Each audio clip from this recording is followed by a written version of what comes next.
할렐루야. 오늘 저희들 신명기 6장 17절과 18절의 말씀으로 세 사람 9번째 시간 변화되는 성품이라는 제목으로 오늘 함께 은혜를 나누도록 하겠습니다. 오늘 이제부터 아마 세 사람에 대한 말씀에서 실질적인 그 세 사람의 변화로 나타나는 삶에 관한 말씀들을 좀 나눠야 될 텐데, 우리가 오늘 그 가운데 가장 기초가 될 수 있다고 하는 주제를 여러분들하고 나누려고 합니다. 세 사람의 변화에 있어서 성품이 관건이 됩니다. 세 사람에 있어서 변화되어지는 성품은 반드시 요구가 되어지고, 성품에서 문제가 생길 때 세 사람의 변화는 많은 어려움과 걸림돌에 지체되거나 중단되어지는 일들이 일어납니다. 하나님께서 우리를 세 사람으로 만드실 때 변화되어지는 성품이 무엇일까? 그 성품은 바로 하나님을 사랑하는 성품입니다.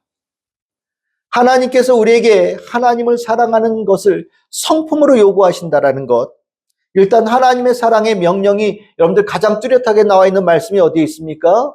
신명기 6장 4절에서 5절. 신명기 6장 4절에서 5절은 정말 절대 잊어버려서는 안 되는, 신명기 6, 4, 5 절대 잊어버려서는 안 되는 정말 성경에서 가장 중요한 핵심적인 말씀 중에 하나입니다. 우리 6장 4절과 5절 우리 잘 알고 있는 말씀이지만 다시 한번 큰 목소리로 함께 읽도록 하겠습니다. 시작. 이스라엘아 들으라. 우리 하나님 여호와는 오직 유일한 여호와이시니 너는 마음을 다하고 뜻을 다하고 힘을 다하여 내 하나님 여호와를 사랑하라. 아멘.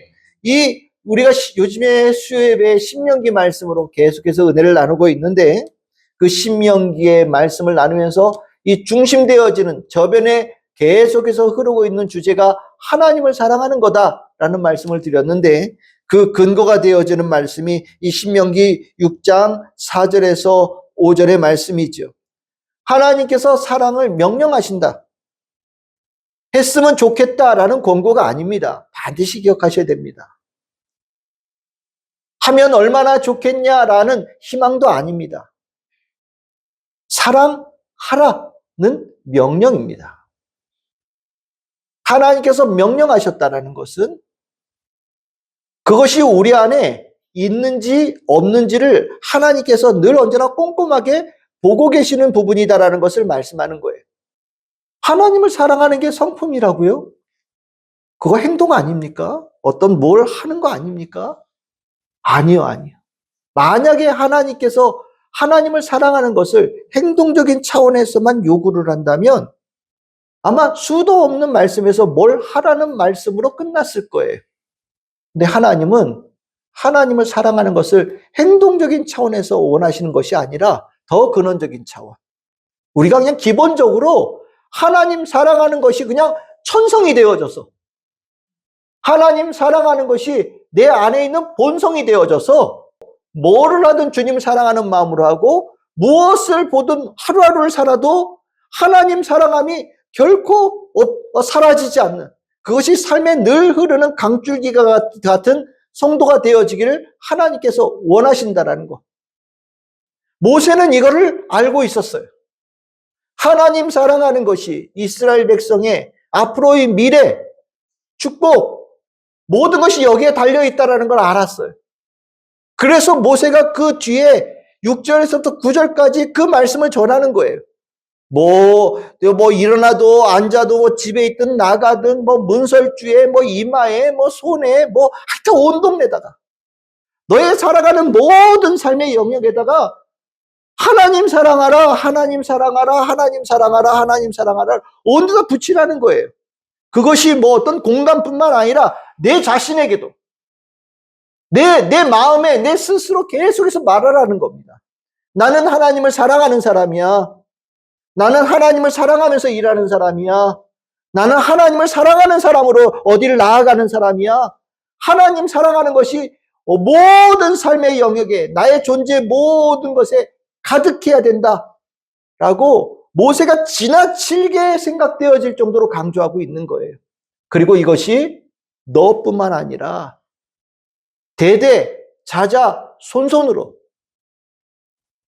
하나님 사랑함은 절대로 잃어버리면 안 된다라는 것을 강조하고 또 강조하는 겁니다. 하나님 사랑하는 성품이 되어지면 다 되는 거예요. 하나님 사랑하는 성품이 되어지면 그 성품 안에서 하나님은 마음껏 일하시거든요. 하나님 사랑하면 다 됩니다. 그러니까 여러분들 꼭 기억하시길 바랍니다. 그러면 하나님 사랑하는 것이 우리에게 원래 있었냐? 없지요. 우리에게는 원래는 기본적으로 하나님을 사랑하는 성품이 없어요. 왜요? 죄로 물들여져 있는 존재이기 때문입니다.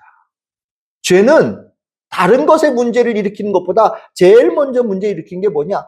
하나님을 사랑하는 것을 훼손시켜요. 내 안에 죄가 들어올 때 제일 먼저 하나님 사랑하는 것에 문제가 일어나요. 하나님 사랑하는 것에 문제가 일어나면 그 다음에 이어지는 것들이 줄줄이 쫙 이어지는 거예요. 여러 가지로 여러분들이 생각하는 신앙의 모든 것들에 대하여서 문제가 일어나기 시작합니다. 신기하죠? 죄는 단순하게 여러분들의 손 하나 발 하나 이걸로 연결되는 게 아니에요. 그냥 여러분들의 마음속에 있는 하나님을 사랑함을 완전히 녹아버려서 없애버려요.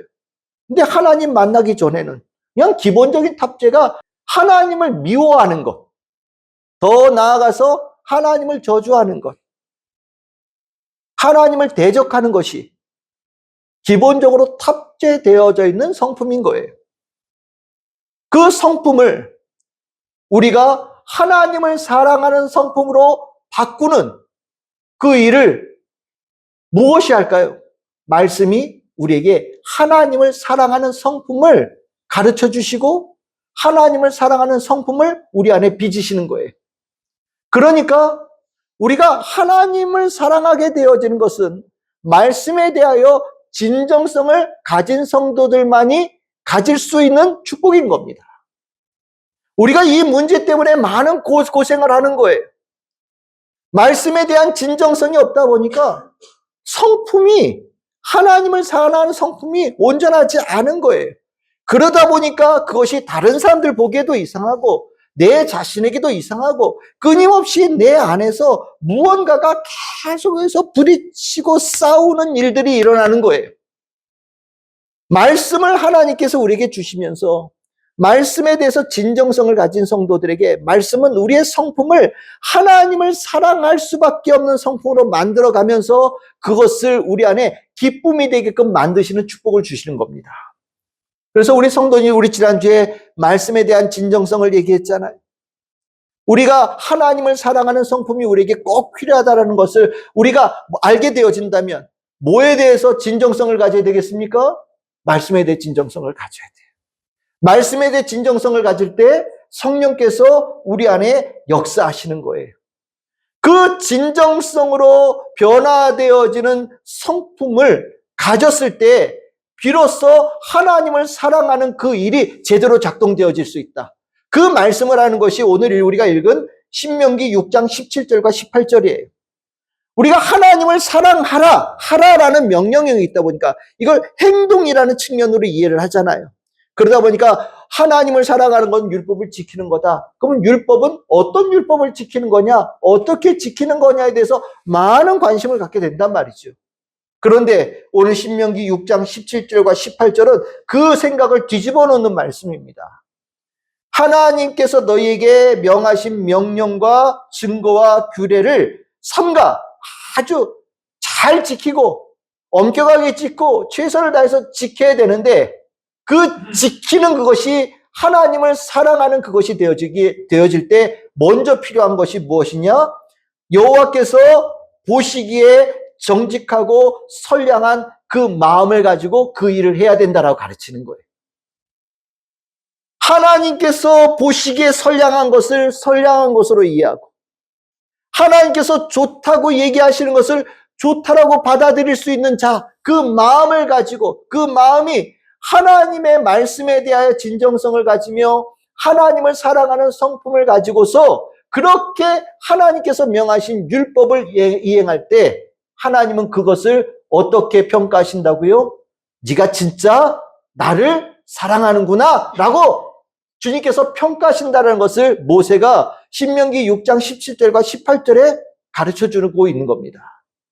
우리는 내가 뭘 했느냐에 관심을 가져요. 우리는 그것이 다른 사람들 보기에 그냥 잘 됐으면 예를 들어 합격이라고 생각을 한단 말이죠. 근데 하나님은 우리가 지난주에 말씀드렸듯이 우리의 중심을 보시거든요. 그 중심을 보신다는 게 뭐냐면 하나님을 사랑하는 마음으로 그 하나님께서 주신 율법과 말씀을 또 뜻을 지켜가느냐를 보신다라는 거예요. 우리 사람들은 볼 수 없는 그 중심을 하나님은 보시면서 그 하나님을 사랑하는 성품으로 하나님께 주신 말씀을 지켜갈 때 하나님은 거기에 합격 도장을 주신다라는 겁니다. 이건 상당한 의미가 있는 거예요. 우리가 이 부분들을 실은 좀 소홀하게 생각하거든요. 왜냐하면 이게 계량되지 않는 거잖아요.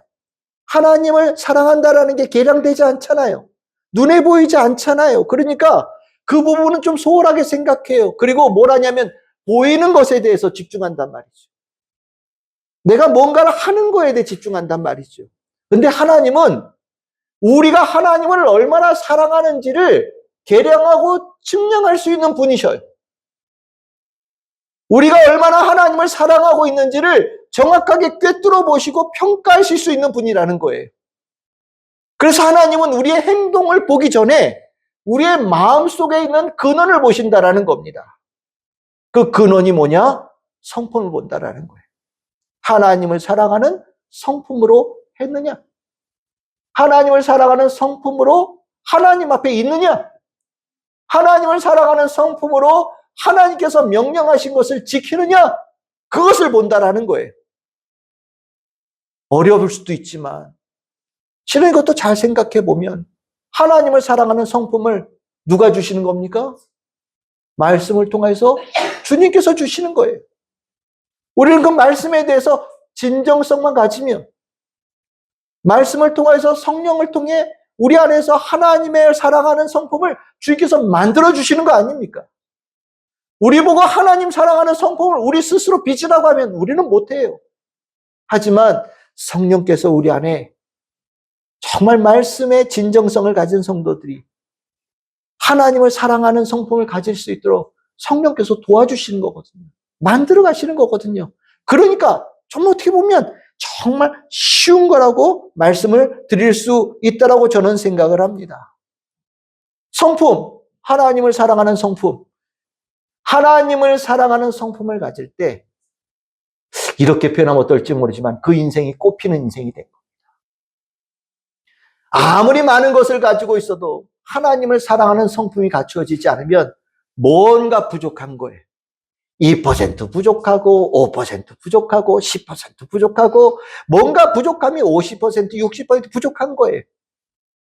뭔가 어그러져 있는 거예요.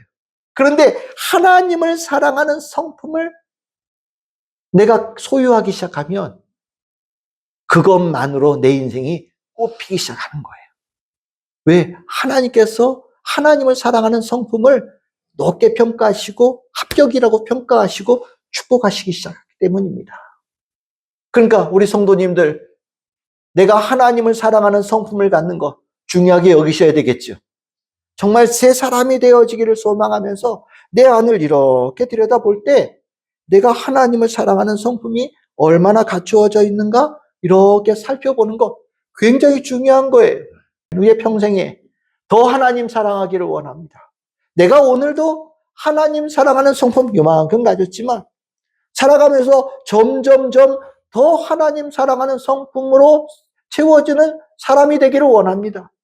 내가 주님께서 나를 부르실 때 그 어느 때보다 하나님 더 많이 사랑하는 성품으로 주님 앞에 나아가기를 원합니다. 주여 도와주시옵소서, 나를 만져주시옵소서, 나를 빚어주시옵소서, 나에게 주의 은총을 베풀어 주시옵소서.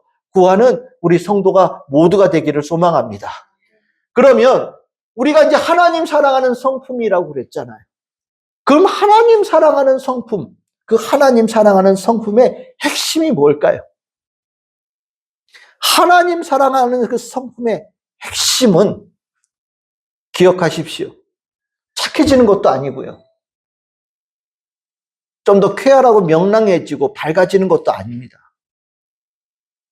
당당해지고 적극적이 되어지는 것도 아니에요. 하나님 사랑하는 성품의 핵심은 가치관이 변하는 겁니다. 가치관이 변해야 성품이 변하는 거예요. 가치관이 변하지 않으면 성품이 변하지 않아요. 여러분들 보시면 알잖아요. 말씀을 읽으면, 우리 지난주에 말씀을 드렸죠. 말씀에 대해 진정성을 가진 성도들, 내 안에서 거대한 싸움이 일어납니다. 그치요? 내가 가진 생각들이 있어요. 근데 말씀을 이렇게 읽을 때 주님의 말씀이 내 생각과 다르다라는 걸 발견하기 시작합니다. 다를 수밖에 없지요. 그 다름을 깨달을 때 누군가는 밀쳐내는 사람도 있지만 누군가는 그것을 받아들이는 사람이 있단 말이죠. 그 받아들이는 게 뭐냐? 가치관이 변하는 거예요. 가치관이 변할 때 주님 사랑하는 성품이 안정적인 상태가 되어지는 거예요.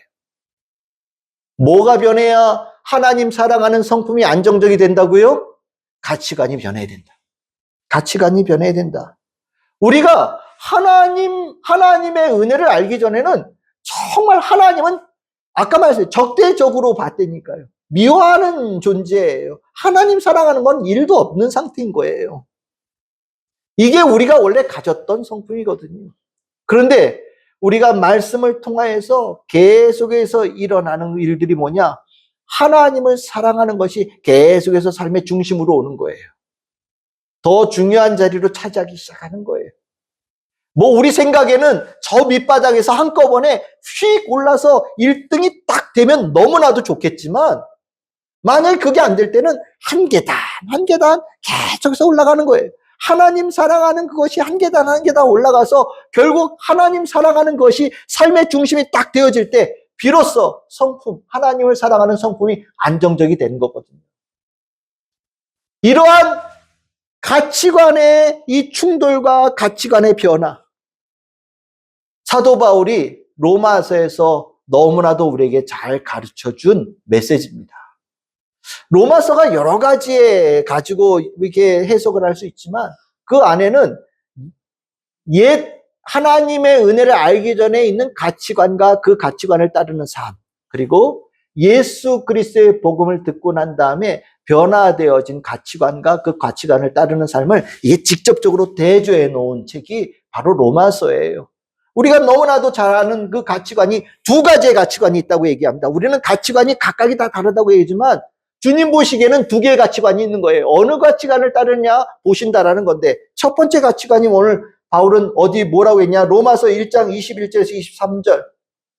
한마디로 얘기하면 하나님 없이 살아가는 자들의 가치관이죠. 죄로 인하여서 왜곡되고 타락한 가치관. 중요한 것을 중요하게 보지 못하고 쓸데없는 것을 중요하다고 매달리고 있으며 허망한 것에 마음을 쏟고 있고 어두워지고 미련한 생각들을 갖는다라는 거. 뭐 이게 허망하다라는 것은 쓸데없는 걸 얘기하는 거예요. 쓸데없는 거. 미련하다라는 것은 어리석다라는 걸 얘기합니다.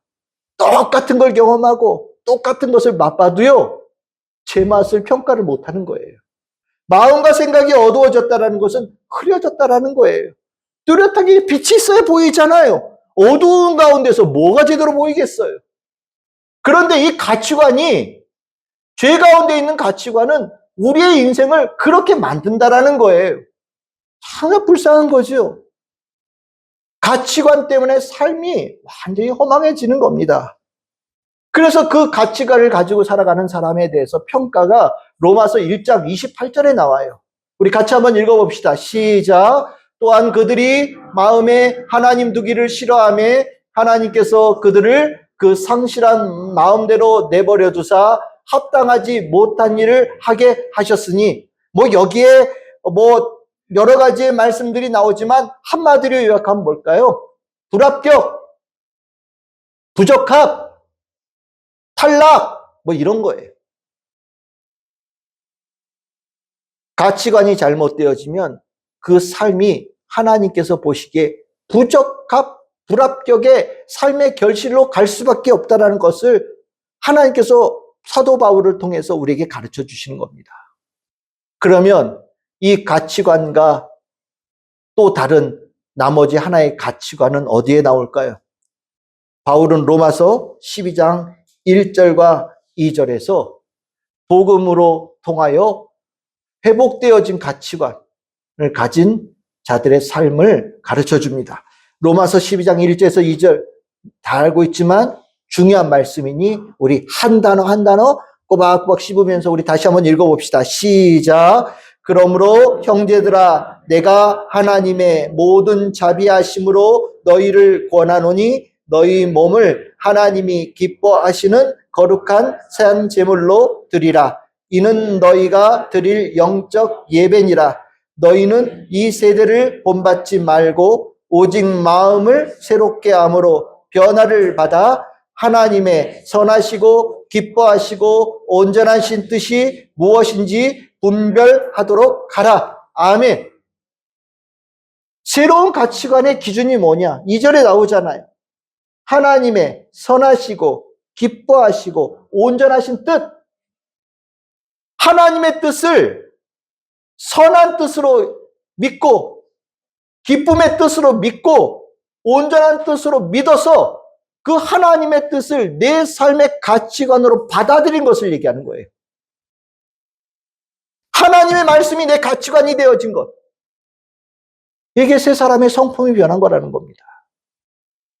말씀이 지식으로 머물거나 말씀이 단순하게 어떤 행동의 일부분에 대한 영향을 주는 행태 정도로 머문다면 하나님께서 우리에게 말씀을 통해서 원하시는 것이 이루어지지 않은 거예요. 하나님은 말씀을 주시면서 이 말씀으로 우리의 가치관이 변하기를 원하는 거예요. 무엇을 볼 때 가치가 있느냐 가치가 없느냐를 구분하고 좋으냐 좋지 않냐 옳으냐 옳지 않느냐를 구분하는 그 기준을 새롭게 갖기를 원하는데 그 기준이 하나님의 뜻, 하나님의 말씀으로 우리가 새롭게 되어지기를 원한다라고 말씀하는 겁니다. 가치관이 바뀌면요. 성품이 바뀌는 거예요. 성품이 바뀌면 사람이 바뀌는 거예요. 삶 전체가 바뀌는 거예요. 우리가 이 문제가 제일 잘 되지 않아서 가치관이 덜 바뀌니까 성품이 제대로 바뀌지 않고요. 성품이 제대로 안 바뀌니까 새 사람이 안 되는 거예요. 새 사람 되는데 계속해서 힘들고 어렵고 고통스러운 겁니다. 우리가 이 문제가 가치관 때문에 일어난다는 것을 분명히 알아야 돼요. 하나님의 말씀이 가치관이 되어진 사람, 이 사람이 어떤 사람이냐, 어떻게 사는 거냐에 대해서 사도 바울은 12장 1절에서 이 단어로 규정합니다. 뭐가 보이십니까? 뭐가 보이십니까? 영적 예배의 삶이라고 규정해요. 여러분들이 영적이라고 하는 이 단어, 전에도 한번 말씀드렸던 것 같은데, 이 영적이라는 단어는요, 헬라어로 로기코스예요. 로기코스는 로고스라는 단어에서 파생되어진 거예요. 그럼 로고스가 뭡니까? 말씀이에요. 그러니까 영적이라는 것은요, 말씀적이라는 거예요. 로마서 12장 1절에서 영적이라고 표현한 이 단어는 말씀적이라는 거예요. 그러니까 영적 예배자라고 하는 것은 말씀적인 사람, 말씀을 가치관으로 삼은 사람을 영적인 사람이라고 얘기하고 있는 거예요. 그 하나님의 말씀을 가치관으로 삼은 사람은 어떤 성품을 가져요? 하나님을 사랑하는 성품을 갖게 되죠. 그렇죠? 하나님을 사랑하는 성품을 가진 자가 그 하나님을 사랑하는 그 모습으로 살아갈 때 그 모습 하나하나가 뭐가 된다고요? 하나님을 섬기고 하나님을 기쁘시게 하고 하나님께서 영광을 돌리는 예배자의 삶으로 나타난다라는 겁니다. 그러니까 딱 보면 아는 거예요. 그 성품이 바뀌었느냐? 가치관을 봐야 되는데 그 가치관이 하나님의 말씀으로 가치관이 또렷하게 세워져 있다. 그러면 뭘로 표출됩니까? 영적 예배자의 삶으로 나타나는 거예요. 그러니까 오늘 이 자리에 있는 우리 모든 성도님들이 말씀적인 사람, 말씀적인 가치관을 가지고 이 자리에 나와서 하나님을 사랑하는 성품으로 하나님께 영광을 돌리는 영적 예배자가 되기를 소망합니다. 그게 세 사람이에요. 어떻습니까? 여러분들 이렇게 다시 보셔요. 나의 가치관은 뭡니까? 이 말씀이 여러분들의 삶의 가치관이 되고 있습니까? 말씀을 통해 세상을 보고, 말씀을 통해 나를 보고, 말씀을 통해서 내 가정을 보고, 말씀을 통해서 내 생각을 조명하고, 말씀을 통해서 내가 앞으로 가야 될 소망을 조명하며 살아가고 계십니까? 그게 가치관인 거예요. 말씀을 보면 뭐가 중요하다고 하십니까? 말씀에서 중요하다라고 하는 것을 여러분들은 그렇게 맞아, 그것이 중요해, 나도 그것을 중요하게 여기고 살아가고 있어 라고 확실하게 고백할 수 있습니까? 그게 말씀적인 사람으로 살아가는 거예요. 이 가치관이 변해야 성품이 안정적이 되는 겁니다. 그러면 말씀을 안정을 깨트리는 그런 부분들이 있어요. 성품을 우리가 가치관이 변해서 성품이 되어질 때 이 안정적이 돼야 되는데 이 안정적인 상태를 계속해서 흔들거나 문제를 일으키는 요소들이 있어요. 그게 두 가지를 제가 말씀드리고자 하는데 혹시 여러분들 가운데 내가 이게 무슨 말인지는 알겠는데 무슨 말씀을 하려고 하는지는 알겠는데 잘 안 돼. 잘 안 돼. 왜 뭐가 문제지? 라는 생각이 드는 분들이 있다면 이 두 가지를 보시면 돼요. 첫 번째가 뭐냐면 가치관이 변화되려면 버려야 돼요. 옛 가치관을 버려야 돼요. 미련두고 아까워서 그걸 이렇게 계속 붙잡고 있으면요. 내 안이 그래서 치고받고 싸우는 거예요. 말씀을 읽을 때마다 싸울 수밖에 없죠. 버리지 못한다라는 게 뭡니까? 내가 사랑한다라는 거거든요.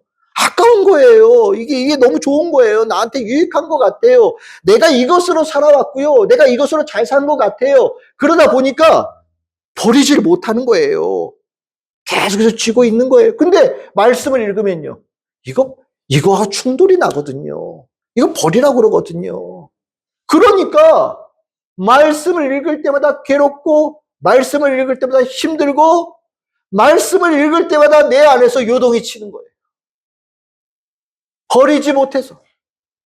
버려야 되는데 버려야 주님께서 새로운 가치관을 주시는데 버리지 못하니까 내 안에 세 사람의 성품의 변화가 계속해서 더딘 겁니다.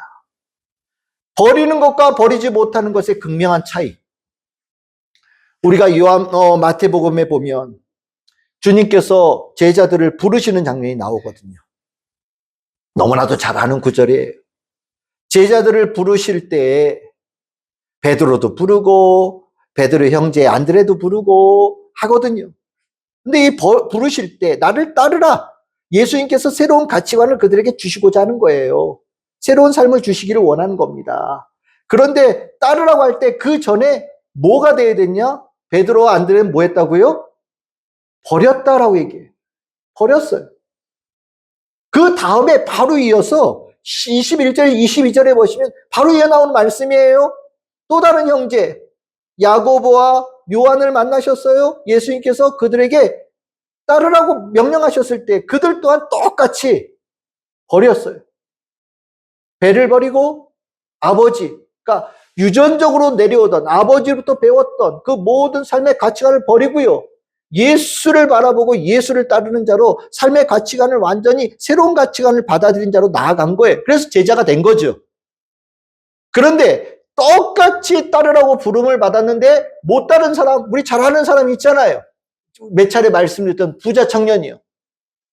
나를 따르라 라고 예수님께서 제자들을 부르셨던 것처럼 똑같이 명령하셨는데 이 부자 청년은 못했어요. 왜냐고요? 못 버려요. 못 버리니까 예수를 못 따르는 거예요. 버리지 못하니까 예수님의 가치관을 받지를 못하는 거예요. 이게 그렇게 차이가 나는 거예요. 가치관의 변화는 버려야 가치관의 변화가 일어나는데 버리지 못하면 가치관의 변화는 계속해서 불안정한 상태가 되는 거예요.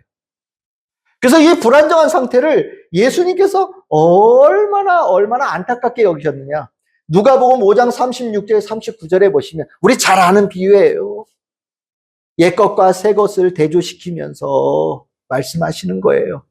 내가 너희들에게 좋은 새것을 준비해 놨어. 그러니까 제발 좀 버려라. 내가 새 거 줄게. 더 좋은 거 줄게. 더 없이 좋은 거 줄 테니까 제발 버려라. 제발 버려라. 그런데 아까워요, 예수님. 내가 어떻게 기워서라도 써볼게요. 어떻게 고쳐서라도 써볼게요. 조금 바꿔 써볼게요. 계속해서 얘기한다는 거예요. 예수님 답답해 죽으려고 그러세요. 그거 버리지 않으면 그게 언젠간 반드시 탈이 나. 아무리 너가 많은 은혜를 받아도 옛것의 가치관을 버리지 않으면 그 가치관 때문에 충돌이 나서 언젠가는 네 받은 은혜를 다 쏟게 되어지는 때가 올 거야. 제발 좀 버려. 제발 좀 버려. 라고 예수님께서 말씀하시는 거예요. 못 버리는 사람은 어떤 사람이냐? 39절. 묵은 것이 좋다고 생각하는 사람은 못 버린다. 네. 옛날 것이 좋아요 라고 생각한 사람은 예수님께서 주시는 새로운 이 축복을 받지를 못한다라는 것이 예수님의 가르침이거든요. 얼마나 답답하셨으면 이런 비유로 말씀하셨겠습니까? 그러니까 버릴 때 아까워하지 말고 미련두지 말고 버리셔요. 말씀이 내 귀에 들어오고 성령을 통하여서 내게 새로운 삶의 가치관을 여러분들이 가르쳐 주실 때 만약에 그것이 여러분들이 살아왔던 것과 부딪힌다면 갖다 버리세요. 갖다 버리세요. 갖다 버리셔도 괜찮아요. 실은 이게 제일 많이 충돌되어진 자리가 어디냐? 돈 문제예요. 돈 문제. 돈 문제가요. 이게 내가 이제까지 살아왔던 방식이 있잖아요. 특별히 주일날 돈을 잘 버는 사람이라고 칩시다. 못 버려요. 못 버려요. 그런 분들 은퇴하고 교회 갈게요. 못 버려요. 그런데 주님께서 말씀하셔요. 주일에 삶을 내게 맡겨. 그럼 내가 너에게 더 좋은 것으로 줄게. 네가 땀 흘려 10개의 열매를 얻었다면 너희가 새로운 가치관과 새로운 성품으로 주님 사랑하는 자로 되면 네가 100개의 결실을 맺는 자가 될 수 있도록 내가 축복해 줄게 라고 주님께서 말씀하셔도 못 버리는 사람들이 너무 많아요. 버리셔요. 만약에 가치관에 충돌이 일어나고 있다면 못 버려서 되는 일이구나. 꼭 기억하시기를 바랍니다. 가치관의 변화에 있어서 두 번째 유의될 점이 뭐냐? 역주행이 가능하다고 생각하는 분들이 있어요. 변해 오잖아요. 이렇게 말씀을 계속해서 개입해 오시잖아요. 그런데 어느 순간에 내 안에서 뿔이 나가지고요. 엉덩이에 뿔 나듯이 이 마음에서 뿔이 나가지고 다 때려쳐! 말아가지고. 나 옛날 스타일로 살 거야. 나 그때가 좋았던 것 같아. 뭐 이런 생각하는 경우들이 있거든요. 이 역주행이죠. 가치관의 역주행. 변화의 역주행이에요. 한마디로 말씀드리면 역주행 불가입니다.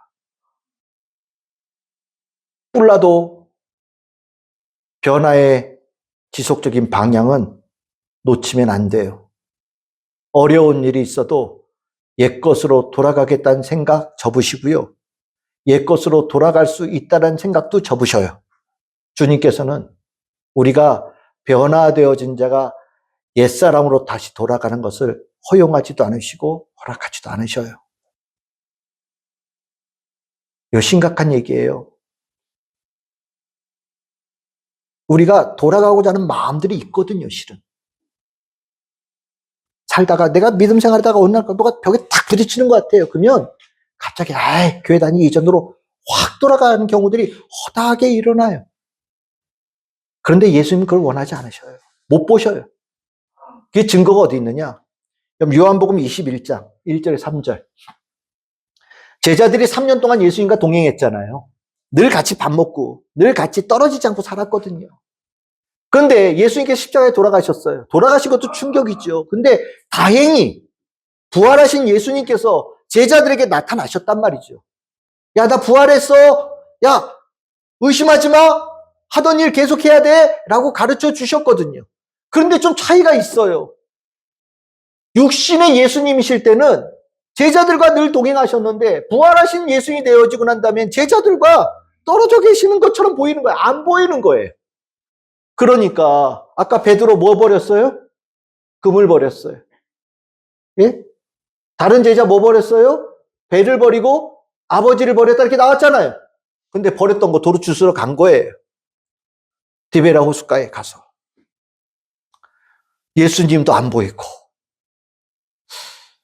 아, 이제 어떻게 살아야 될지 다시 생각이 나는 거예요. 잘하는 거는 옛날 방식으로 사는 거죠. 그래서 버렸던 것을 주섬주섬 쥐었어요. 고기 잡겠다고 배에 오르고 일단 아버지에 있는 집으로 돌아가고 그리고 금을 잡아서 사는 거예요. 옛 성품, 옛 가치관으로 돌아간 겁니다.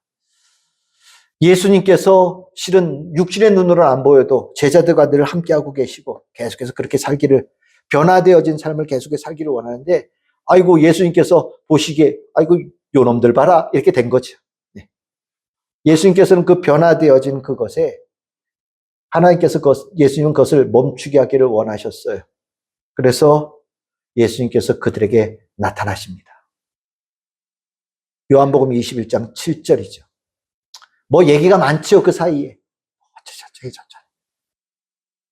예수님이 눈앞에 딱 보이는 순간 똘똘한 제자 베드로, 아, 우리가 다시 아버지 집에 돌아와서 우리가 다시 배에 오르고 우리가 다시 물고기 잡겠다고 그물을 잡는 옛사람으로 돌아가는 것을 주께서 원치 않으시는구나. 정신 바짝 난 거예요. 정신줄 놓고 있다가 정신 바짝 차린 거예요. 그래서 어떻게 하냐? 그 즉시 배를 버렸어요. 그물도 버렸어요. 그리고 예수님 있는 그곳으로 목숨 걸고 바다에 뛰어들어서 수영하고 나아갑니다. 그 과정에서 베드로가 도대체 뭐가 있었길래 바다에 뛰어들었을까? 저는 그 심령에 예수님께서 이렇게 말씀하지 않으셨을까 싶어요. 너희들 이미 배 버리지 않았었냐? 너희들 이미 금을 버리지 않았었냐?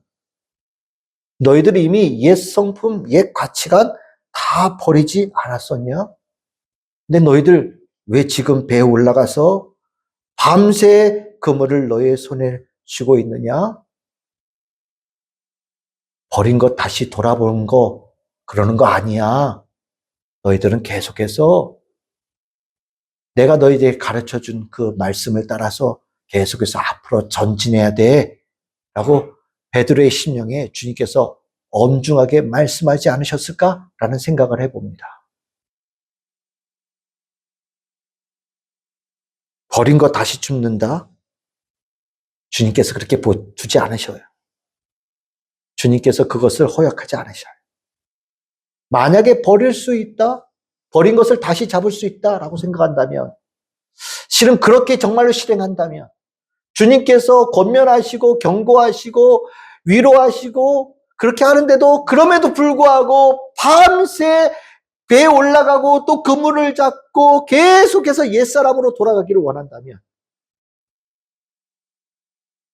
제자들이 밤새 올라가서 배에서 한 마리의 물고기도 못 잡았던 것처럼 삶의 열매가 하나도 맺혀지지 않게끔 만들어 가시는 거예요. 돌아가는 게 하나님께서 원치 않으신다는 것을 보여주는 겁니다. 우리 금요일날 우리 말씀 나눴죠. 38년 된 병자 주님께서 고쳐주셨어요. 새롭게 살아가는 삶을 주셨단 말이죠. 그 고쳐주신 다음에 나중에 그 사람 만나서 뭐라고 말씀하셨습니까? 요한복음 5장 14절 네가 나았으니 내가 너에게 새로운 삶을 주었으니 다시는 옛사람으로 돌아갈 생각하지도 말아라. 만약에 돌아간다면 더 심한 것이 너에게 일어날 것이다 라고 예수는 확실하게 경고하셔요. 역주행 불가라는 말이죠. 이 역주행 불가라는 이 말씀을 정말 초대교회에도 이 역주행이 많았던 것 같아요. 사단이 가만두질 않잖아요. 그러니까 베드로 사도가 정말 우리의 심령에 아주 확실하게 새겨지고 기억되어질 말씀으로 역주행 불가를 외치는 말씀이 있습니다. 베드로후서 2장 20절에서 22절입니다. 이 말씀 우리 또박또박 한 글자 한 글자 읽어봅시다. 시작. 만일 그들이 우리 주 대신 구주 예수 그리스도를 알므로 세상의 더러움을 피한 후에 다시 그 중에 얽매이고 지면 그 나중 형편이 처음보다 더 심하리니 의의 도를 안 후에 받은 거룩한 명령을 저버리는 것보다 알지 못하는 것이 도리어 그들에게 나으리라. 참된 속됨에 이르기를 개가 그 토하였던 것에 돌아가고 돼지가 씻었다가 더러운 구덩이에 도로 누웠다 하는 말이 그들에게 응하였도다. 아멘. 이 말씀 이해되시죠? 역주행 불가요. 다시 옛사람으로 돌아간다? 있을 수 없는 얘기야. 만약에 그걸 끝까지 한다. 그러지 마. 절대 그런 일이 있으면 안 돼. 라고 베드로 사도가 초대교회 성도들이 가르치는 거거든요. 우리가 받은 은혜는 거저 받았지만 우리가 받은 은혜는 무엇으로도 갚을 수 없는 은혜예요. 거저 받아서 그냥 막 버리고 거저 받아서 막 남 주고 거저 받아서 내팽겨치고 그럴 수 있는 게 아니라는 거예요. 우리를 변화시키기 위해서 예수님께서 십자가에 못 박히셨고 우리를 변화시키기 위해서 예수님께서 부활하셨고 우리를 변화시키기 위해서 주님께서 한없는 사랑을 베풀어 주셨고 우리를 변화시키기 위해서 주님은 우리 말씀을 통해서 끊임없이 우리를 사랑의 말씀으로 권면하시고 우리를 빚으시고 축복하셨거든요. 만약에 그것을 우리가 부정할 때 주님은 우리에게 그 값을 요구하십니다. 그거는 불행한 거예요. 만약에 여러분들이 가치관의 변화에서 문제가 일어났다고 만약에 생각되는 분들이 있다면 옛사람에 살았던 그 삶을 다시 돌아가는 것이 가능하다고 생각해서 그래요. 안 돼요. 한번 은혜 받은 자는 옛사람으로 돌아갈 수 없어요. 그러니까 포기하시길 바랍니다. 그리고 그냥 받아들이셔요. 빨리 받아들이고 빨리 충만해지고 빨리 무릎 꿇고 빨리 엎드리고 빨리 순종하는 게 최고예요. 최고예요. 제가 살면서 터득한 삶의 비법이에요. 오늘 제가 여러분들에게 세 사람의 변화의 그 보여지는 부분이 성품이다라는 것을 오늘 나누었습니다. 가치관의 변화에 대한 말씀도 나누었고요. 우리 성도님들이 이 말씀 잘 신령히 깨달아서 오늘 이후로 내 안에 하나님 사랑하는 성품이 얼마나 갇혀 있는지 잘 돌아보시고 말씀을 더 진정성있게 읽으며 하나님 말씀이 여러분들의 삶의 가치관이 되어지는 복 있는 성도들 다 될 수 있기를 주님의 이름으로 축복합니다.